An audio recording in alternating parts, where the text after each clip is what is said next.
AITA making my future in-law babysit his siblings during my wedding?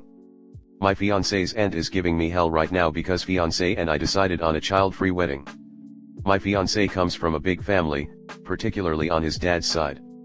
His dad is one of 8, including 2 step-siblings, and his grandfather is one of 10. His father is also the only one of the siblings with a single child, so my fiancé has no siblings of his own but a big number of cousins, some of which he's quite close to. The aunt mentioned above is mother to 8 of his cousins and another one on the way. My fiancé and I decided, after a long discussion, that our wedding ceremony and reception will be child-free. We don't want any interruptions, distraction, destruction, etc. This is meant to be our special day, and we both agreed that for us and our wedding, the best decision is to allow only those 18 and older to attend. It also keeps the attendance party smaller, which fits better with the budget and venue capacity. We decided that, in addition to this, we would host a family gather at my parents' home a week after the wedding that all the kids could attend so they could feel included in the celebration without fiancé and I worrying about anything. This whole plan felt like a win-win. Invitations went out last week, specifying the event would be child-free and that there would be a family party a week later that would be all ages. And calls fiancé about the mistake on the invites. He tells her it's not a mistake. She asks if it applies to her. He says it does. She fights him on it. He stays firm. And then she gives the most bullshit response I've ever heard. She tells my fiancé that because the wedding is child-free none of her children will be coming except the one in her womb. She says that all of her sweet babies that love him so much, including her oldest, 19M, will be staying at home instead of celebrating his wedding with him. Fiancé asks what she means since said cousin is meant to be one of his groomsmen, and she goes off on him about how she can't afford a sitter to watch 7 kids and that it isn't fair that they get left out while the eldest is included, and even if she could afford a sitter, she isn't going to trust some stranger with her kids. My fiancé hung up before she could rant anymore, but she's been blowing up our phones since then.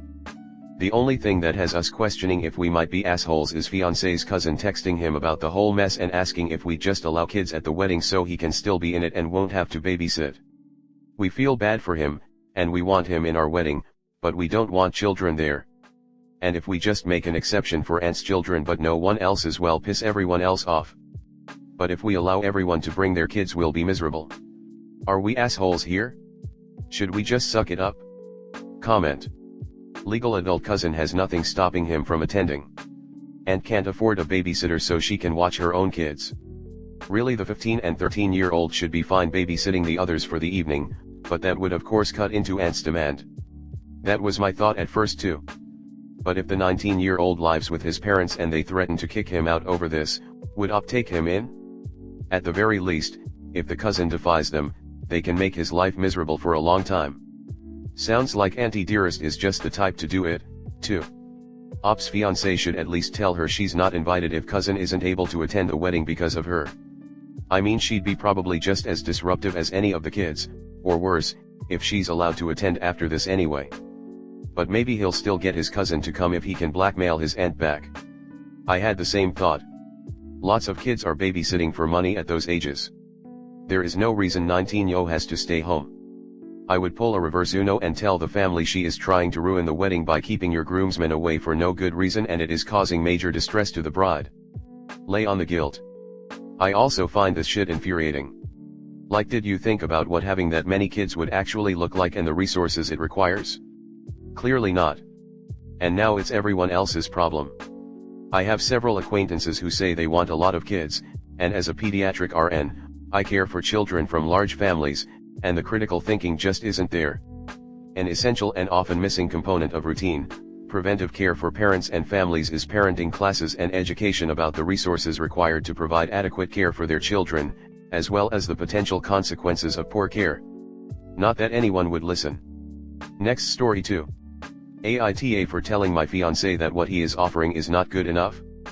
First off, sorry for any grammar/spelling mistakes writing this late at night, on a phone and in tears.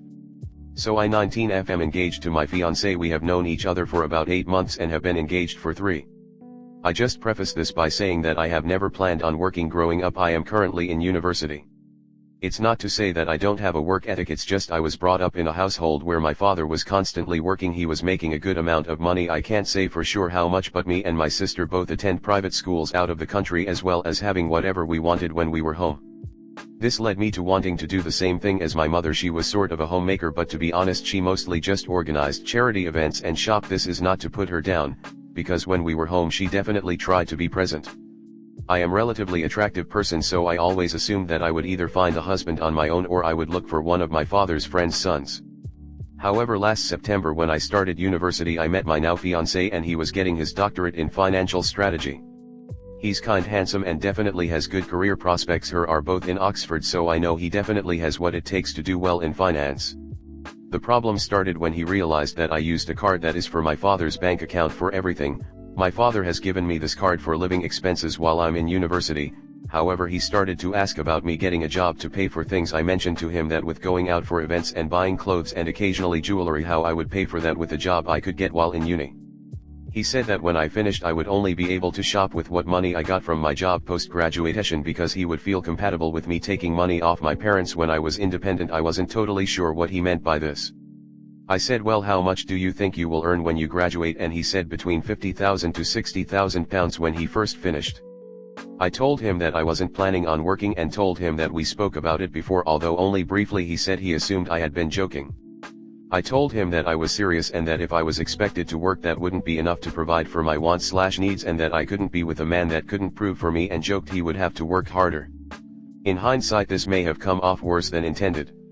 He got angry and said some things about me being money hungry and a gold digger, and left and sent me a text saying that we need a serious talk about the future of our relationship. I'm not exactly sure if I was wrong, because I do want a man who can maintain the lifestyle I have had and give me the life my father was able to give my mother. Comment: why go to college if you just want to be a trophy wife? Your fiancé seems like a logical individual, who honestly probably shouldn't have proposed to a teenager after 5 months of dating. Your life plan is unrealistic, but if you really do want to be a trophy wife, then you need to make that clear when you're dating around. Find a traditionalist. Don't marry a modern guy who expects things to be split. I'm the breadwinner in my household, but my wife pays for her hair, nails, car, and clothes if she wants them. I can buy her gifts, and I do, but she doesn't depend on me for a good amount of things. I mean, back in the 50s, women went to college solely to find husbands. Maybe it's a practice that's still common in her community. She mentioned her mom just stay home and organize events.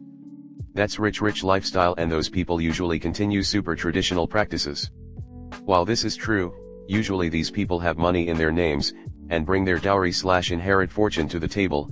They are not relying on daddy's pocket money and finding a trophy husband. Then again, Op is only 19 and might have not have this conversation with parents about future money, though weird considering she is engaged. It is obvious Op has screwed view of reality, being sheltered all her life. You're incredibly out of touch with reality. With the silver spoon you've been born with, you could easily obtain some sort of BS low-effort job through networking. You cannot expect people who aren't millionaires to be able to support you in this economy. You're looking for a wealthy man to support you financially so that you can have everything you want and don't have to put in any work. That is a textbook gold digger. Why would any guy in his right mind agree to partner up with somebody who mooches rather than contributes? Who actively will make their lives harder and significantly more expensive? So what exactly are you bringing to the table other than being a trophy wife, since you're relatively attractive? Your words, not mine. If you want a man with money so you can stay home and shop and do nothing, go find one. Clearly your fiancé isn't it? It's quite telling that you don't talk about love, partnership, compatibility, more about what he can offer you financially. There's a woman out there who would love him unconditionally regardless of it he's making bank or not. Allow him to find her. I'm 90% convinced this is just an outrage generator anyway, but I'll bite. You wish to contribute nothing except going shopping with his money and being pretty for another decade or maybe 2 if you're extra lucky. You didn't mention anything you want to do, nothing about being a homemaker, being a dedicated mother, nothing a full-time housewife actually contributes, just pressing someone already poised to make more than double the average wage, earn even more so you can go shopping. In my personal view, that kind of transactional relationship is little different from being a traditional sex worker. Further, assuming I'm translating the typo correctly, you're both at Oxford but don't wish to use your university placement for anything after completion. Considering how competitive Oxford is, you robbed someone of a place who could have made something from the experience. I'm sure there's a man out there who would love you to be totally dependent on him, but this isn't the guy. Maybe in the meantime you could learn a job skill in case your plans to live off another human being don't work out. And if you do find that rich husband, better hope he doesn't lose his job, get sick, find another woman or die, because then you'll be screwed, poor and unable to support yourself.